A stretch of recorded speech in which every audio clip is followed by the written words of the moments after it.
I had a cigarette last night. It's been 34 days since I did yoga.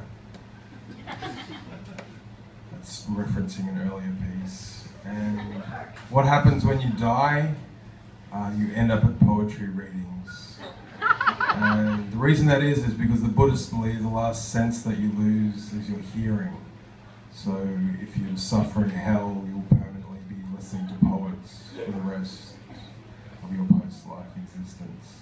Having said that, I'm now going to read you some poetry. It's nice to be reading to younger people because I'm used to reading to the dead. This is called Old Poet's a Young Poet. You are immature and I am highly evolved. You should read more Judith Wright and stop writing about yourself.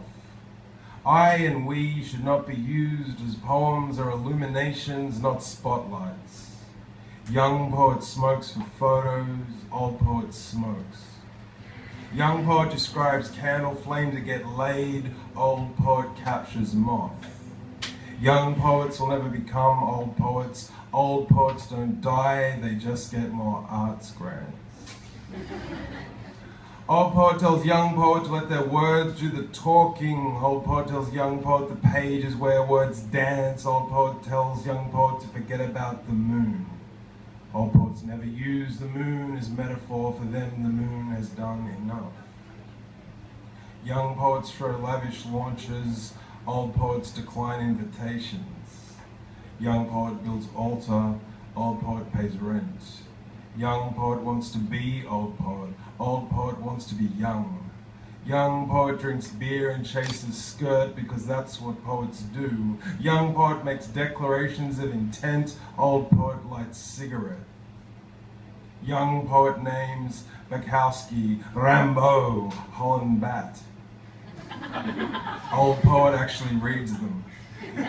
Old poet never wears their makeup, their masks are harder to remove. Old poets are the wolves' lair. Young poets come to the cave as calves do. Backstage, a young poet bites nails. Backstage, the old poet sharpens its teeth.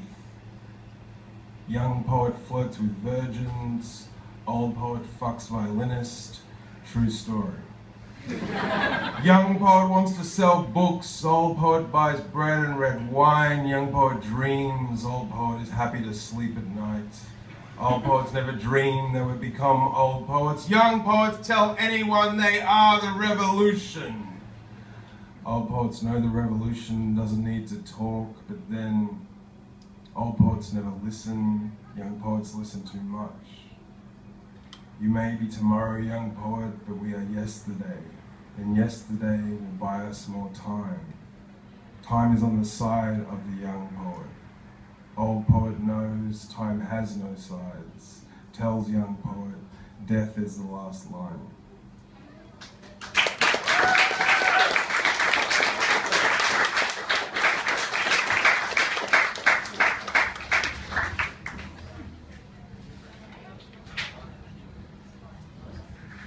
I'm going to read a couple of really short what's the difference between a prose poem and a flash fiction anyway? Who knows? Shape on the page. I'm a lapsed psychologist, so that gives you some context to these next three pieces. That's all you need to know. It's called The Counselor. I am driving into cowboy country once more. My job is to help rural girls to leave repressed men, or at the least get them to talk somewhere other than in their sleep.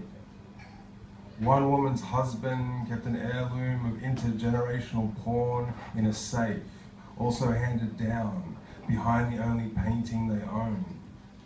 One morning, he went out into the bush that surrounded their house and brought back a tree branch, which he proceeded to try and fuck her with. The work car is really flying today. I look at the steering wheel. One veer to the left and I'm out of here. Trees via windscreen. I do it. The car plows off the road into the green. The wheel spins hard in my hand, but I steer towards the oldest, thickest trunk. It doesn't even try to get out of the way. As the first branch breaches glass, I see the shattered face of my client, trying to find words to describe such unnatural acts, her lips fresh roadkill.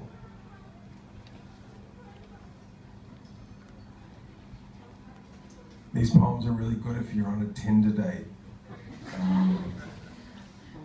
Create an intimacy. Is anyone here on a Tinder date? It's a fucking appalling choice to be on for a Tinder date. But hey, this is the future. Bus stop. Walking home with our dog at night, I get close to the bus stop outside the butcher. I can see that someone is sitting in it, waiting for the city bus. There are no more buses, I say. The figure turns out of the shadow of the shelter, looks my way and replies, I know. It is my dad, not quite to scale and not wearing the shorts he wears everywhere. These are new clean shorts, but it is my father. Light is spilling on his face from the only telephone box in the area. Our dog is pulling at his leash, which is no longer in my hands. I start walking myself home, promising to call Dad when I get there, not that I know his number anymore. I get home and call anyway, amazed at the ring that starts before I pick up the phone.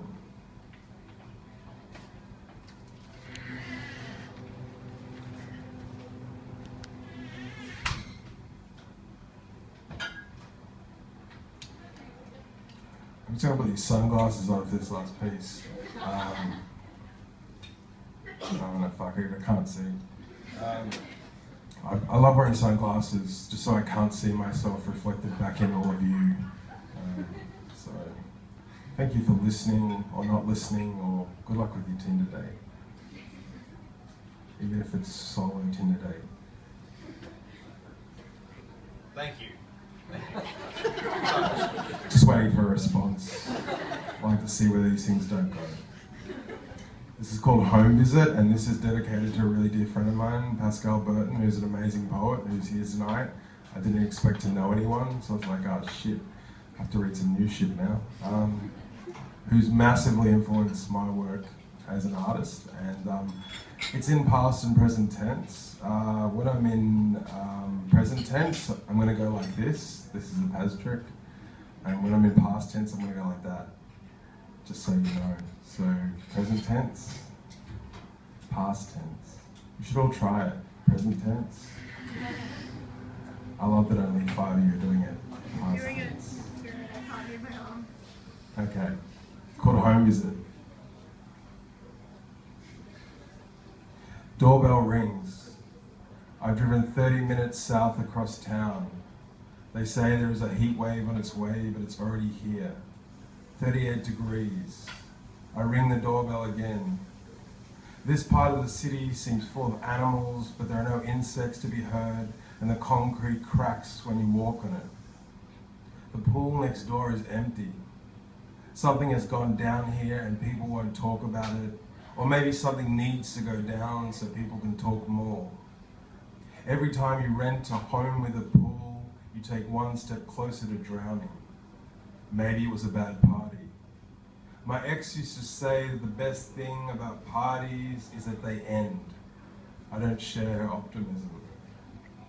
Another jab at the doorbell. Could be the wrong address. Could be I'm too early. Maybe this isn't even a door. Maybe they're out the back, too fearful to cross the floor and open up. It's hard to let people in. How do they get back out? My therapist once loaned me a book on how to express yourself. I never read it. There is movement inside, both myself and the house.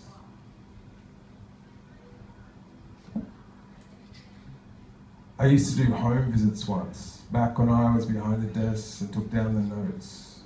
One time I was nearly stabbed. There are no scars that you can see.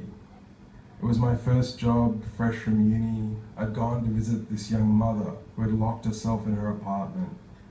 She only wore black. Black t-shirts, black lipstick, black eyes. The curtains were funeral drapes. prying eyes were kept at bay. She lived in the boxes, an area dense with people living on top of one another in tiny flats. One of the few areas in Sydney without a real estate agent. Each building had a flat roof and each apartment one square window. There were no balconies. People were forced to express themselves in other ways. She hadn't eaten for 5 days. That's what she told me on the phone before she hung up. I ring the doorbell one last time. 39 and rising now. A fly lands on my arm. This client had been to emergency 6 times. There are only so many times you can fall downstairs before someone checks whether you have stairs to fall down. Even though he had moved out, he still visited now and then to give her a memento of their time together. I had never met him until that day. Knocking one final time, I sensed something behind me. It always seems slower in the movies, but without the soundtrack to prepare you, everything unfolds. He was holding a butter knife. It looked to have been roughly sharpened. My fists, no longer knocking, hung in the air. I owned a boxing glove. I once jumped off a jetty. How scared can you really be at times such as these? I've screamed more on roller coasters. He stood there. My fists came down to 3 o'clock. This is how time is really measured. These are the hands that decide. There were no noises from the apartment. The neighbor across the way opened their door, peeked out, then shut it. He began to back away, blade blunt by his thigh. Not the best to cut such things. Then he was gone, never opened his mouth, never cast a shadow. I just stood there. As I'm standing now, sweating, 42 degrees, waiting for a door to open to see what's on the other side. Thanks for having me.